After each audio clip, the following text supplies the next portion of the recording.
اعوذ باللہ من الشیطان الرجیم بسم اللہ الرحمن الرحیم الصلاۃ والسلام علی خاتم النبیین وعلی آلہ وصحبہ اجمعین۔ السلام علیکم ورحمۃ اللہ وبرکاتہ۔ آج جو ہے وہ صنم جاوید صاحبہ جو ہیں وہ ہائی کورٹ میں گئی ہیں اور انہوں نے جا کے درخواست ڈالی ہے کہ ہائی کورٹ کا تحریری حکم سرٹیفائیڈ کاپی ان کو دی جائے، اور ماشاءاللہ جب تک یہ ولاگ آپ تک پہنچے گا ان کو مل بھی گیا ہوگا۔ پاکستان کی عدلیہ بھی بڑی کمال کی ہے، بڑے بڑے فیصلے دیتی ہے، بلیک میلنگ کے لیے ادھورے فیصلے یعنی کہ شارٹ آرڈر جاری کیے جاتے ہیں اور reason to be recorded later وہ کہہ کے کیس لپٹا دیا جاتا ہے، اور جسٹس اطہر من اللہ صاحب ہائی کورٹ سے سپریم کورٹ چلے جاتے ہیں، ڈیٹیل ججمنٹ نہیں لکھی جاتی۔ بندیال صاحب ریٹائر ہو کے گھر چلے جاتے ہیں، 550 مقدمات کی ڈیٹیل ججمنٹ وہیں پہ چھوڑ جاتے ہیں، اور اب ان کو آرڈر بھی مل جائے گا لیکن وہ مخصوص سیٹوں والی ڈیٹیل ججمنٹ آپ کو نہیں ملے گی، بس اس کے اوپر بلیک میلنگ چلتی رہے گی کہ جناب اس کے اوپر عمل درآمد کر کے ہمیں بتایا جائے جتنا حکم ہم نے دے دیا ہے۔ 187 کے تحت، آرٹیکل 187 آف دا کانسٹیٹیوشن کے تحت ہم نے نظریہ ضرورت کو بحال کیا ہے۔ اب اس کے بعد جب حکومتی رد عمل آتا ہے اور حکومت کہتی ہے کہ ٹھیک ہے پھر این جی صحیح، تو فوری طور پہ وہ جو مستقبل کے چیف جسٹس ہیں ان کے غیر سرکاری ترجمان جو سمجھے جانے والے، اب چونکہ میں ترجمان کہہ گیا ہوں اس میں نام نہیں لوں گا، اگر میں یہ ترجمان نہ کہتا تو پھر میں نام لیتا، میں ان کی بہت زیادہ عزت کرتا ہوں۔ وہ ایک ولاگ کرتے ہیں، چور کی داڑھی میں تنکا، اس کے اندر وہ ایک امریکن کورٹ کی مثال دیتے ہیں کہ جب امریکن نے یہ ایک فیصلہ دیا تھا، اور امریکن نے جب یہ فیصلہ دیا تھا تو اس کے بعد امریکی حکومت کھڑی ہو گئی، پھر انہیں ججز نے کہا کہ آپ یہ ریویو میں لے کے آئیں، اور ریویو کے اندر وہ پھر ججمنٹ اڑا دی تھی۔ وہ مثال دے کر تو انہوں نے یہ ثابت کرنے کی کوشش کی کہ آپ نظرثانی میں لے کے جب جائیں گے تو یہی ججز جنہوں نے یہ نشستیں پی ٹی آئی کو دینے کی بات کی ہے وہ اس کے خلاف چلے جائیں گے، تو آپ ریئیکشن نہ دیں، بنیادی طور پہ معافی نامہ ہے۔ جو بھاگ دوڑ کر کے میرے بھائی جناب حسنات ملک صاحب سے یہ ولاگ کروایا گیا ہے، اور جن لوگوں نے کروایا ہے میں ان کریکٹر کی اچی بچی نام ولدیت پورے اباء و اجداد جانتا ہوں، لیکن میں نے نام نہیں لینا، ٹھیک ہے؟ میں نام لے گیا ہے، میں حسنات ملک کا نام لے گیا نہیں، میں نہیں لیا ہے نا، ہاں، تو وہ میں اچی بچی جانتا ہوں، لیکن جنہوں نے یہ ولاگ کروایا ہے۔ مسئلہ کیا ہے؟ مسئلہ یہ ہے کہ وقت پڑ گیا ہے، ٹھیک ہے، اور پارلیمنٹ نے اجتماعی طور پہ ریئیکٹ کرنے کا فیصلہ کیا ہے، کرتی یا نہیں کرتی، لیکن کم از کم پیغام یہی بھجوایا گیا کہ اگر اچھا اے تو پھر اسی اے کرنے لگے۔ کچھ لوگوں کا خیال ہے کہ جناب عطا اللہ تارڑ صاحب کی پریس کانفرنس جو تھی وہ پیغام تھی، اور پیغام کے نتیجے کے اندر چونکہ متعلقہ مقاصد حاصل ہونے کی یقین دہانیاں ہو گئی ہیں، تو اس لیے شاید اس کو عملی طور پہ اٹھانے کا جو ہے وہ موقع نہ آئے۔ میرا خیال ہے کہ اگر کوئی یہ سمجھتا ہے تو وہ احمقوں کی جنت میں رہتا، اور احمقوں کی جنت شداد کی جنت سے زیادہ خوفناک ہے۔ اور بیسیکلی جو بندہ آ کے حکومت کو یا چاچو کو یہ بات بتا رہا ہے یہ دوسری طرف ملا ہوا ہے، یہ دوسری طرف ملا ہوا ہے، دوسرے جب تھپڑ مار لیتے ہیں تو یہ ادھر اس لیے ہے کہ وہ کہتے کوئی بات نہیں کوئی بات نہیں، تھپڑ سے کیا ہوتا ہے،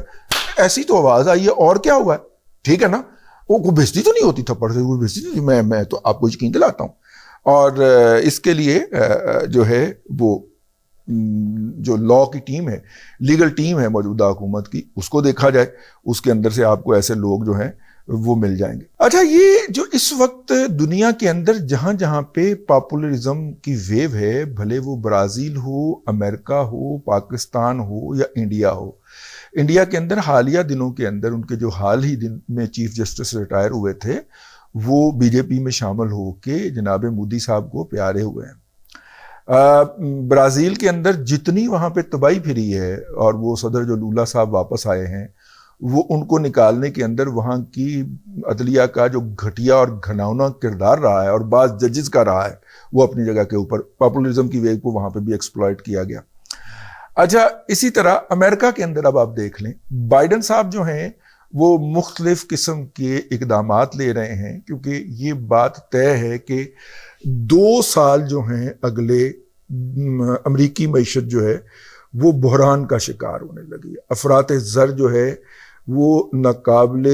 کنٹرول عبور سے آگے جا رہی ہے۔ اسی لیے امریکہ کے اندر فائنانشل سیکٹر میں اور آئی ٹی سیکٹر کے اندر بڑی بڑی تنخواہوں والے لوگ فارغ کیے جا رہے ہیں، یہی وجہ ہے۔ اور وہ فارغ کرنے کی بنیادی وجہ یہ ہے کہ اس کرائسس کی تیاری کی جا رہی ہے جو امریکہ کے اندر آنے والا ہے، بحران۔ اور یہ امریکن معیشت کی 1930 سے یہی روایت چلی آ رہی ہے کہ وہ کچھ عرصے کے بعد انفلیشنری پریشر کے اندر چلی جاتی ہے۔ خامی تو ہے نا، مین میڈ سسٹم ہے نا، نہیں بنا پاتے، اس کو کنٹرول کر پاتے تو وہ چلی جاتی ہے ادھر۔ تو پھر جو ہوتا ہے پھر اس کو کسی نہ کسی طریقے سے بحال کیا جاتا ہے، قابو کیا جاتا ہے کہ 2 سال اس کے برے حالات رہتے ہیں۔ ماہرین کا خیال ہے امریکہ کے اندر کہ کرونا کے دوران جو $3 ٹریلین کے قریب ڈالر سبز پشت گرین بیک ہیں وہ جو تھے وہ چھاپ کر لوگوں میں بانٹے گئے، وہ معیشت کے اندر ابھی تک سرکولیٹ کر رہے ہیں۔ ہمارے ہاں اس طرح کے پیسے کہاں سے آتے ہیں؟ افغان وار سے۔ پہلی افغان وار سے بھی پیسے آئے تھے ہماری معیشت کے اندر، جنہوں نے جس شعبے میں گھسے تباہی پھیر دی۔ اسی طرح سیکنڈ جو افغان وار ہے جو 2020-21 میں جا کے ختم ہوئی ہے، 20 سال چلنے کے بعد، اس افغان وار کے ذریعے جو پیسے آئے وہ اس وقت اپنا ننگا ناچ رہے ہیں، میڈیا ہاؤسز سے لے کے ہاؤسنگ سکیموں تک اور آئل مارکیٹنگ کمپنیوں سے لے کے، اور اللہ آپ کا بھلا کرے، ایئر لائنوں تک وہ اپنا ننگا ناچ رہے ہیں۔ ان کے جتنے بھی نئے مالکان ہیں ذرا چیک تو کریں ان کا افغان وار سے کیا تعلق تھا، لیکن یہ ہمارا موضوع نہیں ہے، ہم امریکہ کے اوپر ہی رہتے ہیں۔ امریکہ کے اندر جو ہے یا امریکن جو ہیں کسی ملک کو فتح کر کے اس کے وسائل کو فوجی طور پہ فتح کریں، یا جسے کہنا چاہیے کہ دوسرے حوالے سے فتح کریں، وہ اس کو فتح کر کے اس کے مسائل کو گڑپ کر کے اپنی معیشت کو سسٹین کر لیتے ہیں۔ ورنہ ایک مخصوص عرصے کے بعد وہاں پہ ایک بلیک سپٹمبر ہو جاتا، ٹھیک ہے، وہاں پہ بلیک فرائیڈے ہو جاتا ہے۔ تو اس سے بچانے کے لیے بائیڈن صاحب نے کچھ اقدامات کیے، اور بائیڈن صاحب کا خیال تھا کہ اکانومی کو زیادہ نیچے جانے سے بچانے کے لیے کچھ کام شروع کیے جائیں، اور انہوں نے پل بناؤ تو فلانا بناؤ تو ٹمکانا بناؤ کام شروع کیے بھی۔ لیکن ان کے اس طرح کے ہر قدم کے اوپر ٹرمپ صاحب کی جو عدلیہ ہے امریکہ کی، وہ تن کے ٹرمپ کے ساتھ کھڑی ہوئی ہے۔ اور جو پچھلے دنوں وہ خاتون نے کرش کے تحت فیصلہ دیا ہے، حالانکہ سٹارمی ڈینیل نے پوچھ لیں دی جج صاحبہ کہ ٹرمپ صاحب کی فوجہ نے، تو وہ جو فیصلہ دیا ہے اس خاتون نے کہ جناب ٹرمپ صاحب نے جو امریکہ کی خفیہ دستاویزات جو وہ وائٹ ہاؤس سے چرا کے اپنے گھر لے گئے تھے، وہ انہوں نے کوئی جرم نہیں کیا۔ سائفر ساڈے والے سائفر دے وچ فیصلہ دیتا ہے، اتھے دے وچ فیصلہ دے دیتا ہے۔ تو انہوں نے جناب جو ہے ججز کا مکو ٹھاپنے کا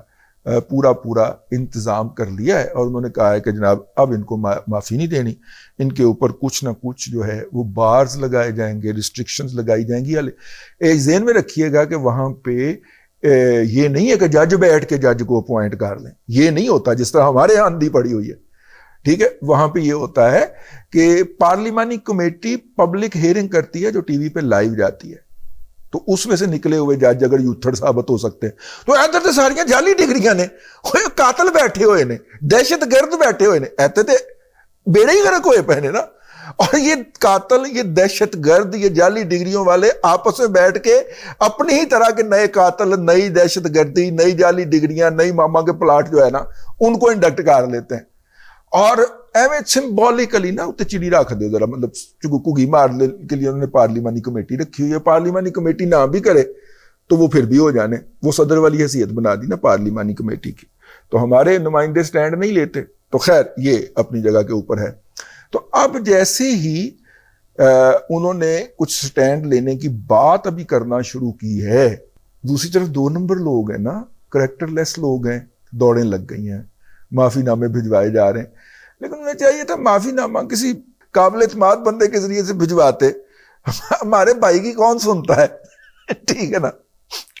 ہمارے بھائی کی کون سنتا ہے۔ بھائی کے اوپر اسی دن کام شروع ہو گیا تھا جس دن بھائی عبدالقیوم صدیقی کے پروگرام کے اندر سے دھاڑتا ہوا اٹھ کے لائیو پروگرام میں سے چلا گیا تھا، تو بھائی کے اوپر سے تب سے کام جاری ہے۔ بہرحال یہ ہے جی صورتحال۔ میں نے کہا کہ امریکہ میں جو کام ہو گیا وہ اب پاکستان کے اندر جو ہے اس کو ریپلیکیٹ کیا جانا ہے. دنیا کے اندر پاپولرزم کی سیاست جو ہے اس کا عروج ہے، اور اس کا سب سے بڑا انسٹرومنٹ جو ہے وہ سوشل میڈیا ہے. اور سوشل میڈیا کے ڈائنامکس کو پچھلی جو نسل ہے، بھلے وہ بائیڈن ہو، بھلے وہ نواز شریف ہو، وہ سمجھ نہیں پا رہے. وہ سمجھ رہے ہیں کہ ان کی جو روایتی شرافت ہے، ان کی جو روایتی متانت ہے، اور جو ان کی ثابت شدہ ایمانداری ہے، معاشرہ اس کی بنیاد کے اوپر ان کو چنے گا. حالانکہ پوسٹ ٹروتھ کے ایرا کے اندر ریئلٹی جو ہے وہ کہیں بہت پیچھے رہ گئی ہے، اور ورچوئل ریئلٹی کے جو قیدی ہیں وہ لوگ ورچوئل ریئلٹی کے اندر اپنے فیصلے کرتے ہوئے پائے جا رہے ہیں. پچھلے دنوں امریکہ کے اندر ایک بہت بڑے سینمے کا افتتاح ہوا ہے، جس میں بیک وقت جو ہے وہ 20,000 لوگ بیٹھ سکتے ہیں، اور اس کی چھت اور اس کے سامنے جو سکرین ہے 360D کے اوپر،